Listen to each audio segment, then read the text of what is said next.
Salut, c'est Léo, ça dit quoi? L'immense incendie qui s'élevait dans le ciel, c'était tellement horrible. Personne ne bombarde un hôpital.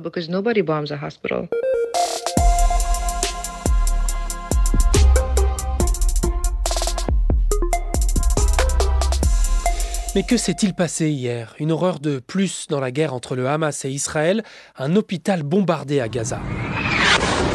Les mouvements islamistes palestiniens et Israël se rejettent la responsabilité, d'autant qu'il y a des centaines de morts. Je te préviens tout de suite, il y a des images à éviter en ce moment sur les réseaux sociaux. C'est une tragédie, c'est affreux. Lui, c'est un ancien ambassadeur d'Israël en France, Eli Barnavi. Alors, il faut voir si c'est une bavure israélienne ou si c'est, comme on l'appelle ici, un accident de travail palestinien. J'espère que nous le saurons. Oui, et que nous le saurons assez vite, parce que la situation était déjà suffisamment chaotique dans la région.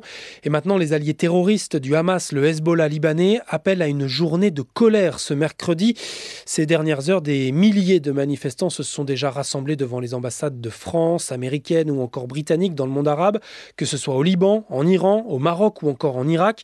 Ce matin, le chef des Nations Unies appelle à un cessez-le-feu humanitaire immédiat. Des centaines de civils dans l'impossibilité de fuir la bande de Gaza s'étaient réfugiés dans l'hôpital selon des témoignages recueillis par France Info. Parce que leur famille était menacée, leur maison était menacée. On leur a dit d'évacuer et de se déplacer vers le sud. Mais ces gens se sont dit, on ne peut pas aller vers le sud, on peut se réfugier à l'intérieur de l'hôpital. Pour l'instant, la visite du président américain Joe Biden tout à l'heure en Israël n'est pas remise en cause. Sa réunion avec des dirigeants palestiniens est quand même reportée. En Belgique, 2 jours après l'attentat qui a fait 2 morts parmi des supporters suédois, les enquêteurs pensent que le terroriste abattu hier matin a agi seul, même si le groupe État islamique a revendiqué l'attaque. Ce serait d'ailleurs le même groupe derrière l'attaque du lycée Gambetta d'Arras vendredi dernier. En tout cas, c'est ce que m'explique mon collègue de France Info, Aurélien Tirard. Le matin de l'attentat, le terroriste s'est filmé devant le monument aux morts d'Arras pendant environ 30 secondes. Il a enregistré un audio pendant une dizaine de minutes dans lequel il revendique en arabe l'attentat prête allégeance à l'État islamique. Mohamed Mogouchkov, âgé de 20 ans et ancien élève du lycée, a été mis en examen hier soir. Ça veut dire qu'il fait désormais l'objet d'une enquête judiciaire encore plus poussée qui, selon toute vraisemblance, ira jusqu'à un procès. Dans l'écrasante majorité des cas, dans la quasi-totalité des cas, ce moment de recueillement, ce moment d'hommage s'est déroulé dans la plus profonde dignité et le plus grand respect. Et je veux saluer les enseignants et les élèves. Mais je dois le dire aussi, 179 élèves ont fait un autre choix, celui de perturber ce recueillement. Les minutes de silence perturbées lundi dans les collèges et lycées. Sur ces 179 signalements faits à la justice, le ministre de l'Éducation nationale explique que quelques dizaines sont allés jusqu'à l'apologie du terrorisme, à mettre tout de même en rapport avec le nombre total de collégiens et lycéens. Pour se faire une idée globale de cette info, ils sont 5 600 000 en France. Bon allez, on passe à autre chose. Est-ce que tu te rappelles de lui? Benjamin Pavard! Eh ben, il est de retour. Victoire 4-1 des Bleus contre l'Écosse hier en match amical.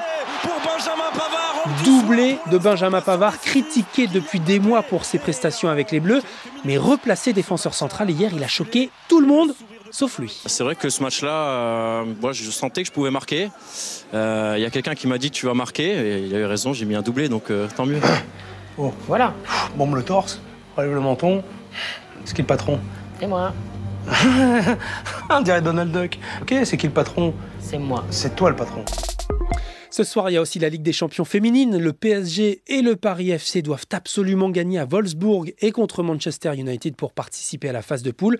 Sinon, tu peux aller au ciné.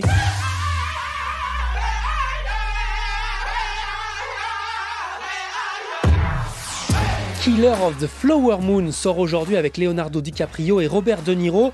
Une histoire de tribu amérindienne massacrée pour son pétrole dans les années 1920 et qui permet au réalisateur Martin Scorsese de raconter l'histoire honteuse des États-Unis. Je ne suis pas sûr que ce soit de l'ordre de la rédemption. N'oubliez pas que ça se passe il y a 100 ans. Si on raconte de la bonne manière, ça peut aider en connaissant notre histoire à comprendre qui nous sommes. C'est capital pour que ce pays soit à la hauteur de ce qu'il doit être. Donc regardez le film et on verra bien. Le pays est si fracturé aujourd'hui, j'espère que la démocratie va survivre. Mais c'est un pays jeune qui traverse encore les tourments de sa jeunesse. Qui c'est cette terre, Henri ? C'est ma terre. Les Osages sont les meilleurs, les plus magnifiques créatures au monde. Mais ce sont des gens avisés. Et ils ont fait en sorte de décider seuls à qui revenait le pétrole. Killers of the Flower Moon, c'est le 27e film de Martin Scorsese, âgé de 80 ans. Bon, faut quand même avoir un peu de temps devant toi. 3h26 de film. C'était Léo de France Info. Allez, ciao.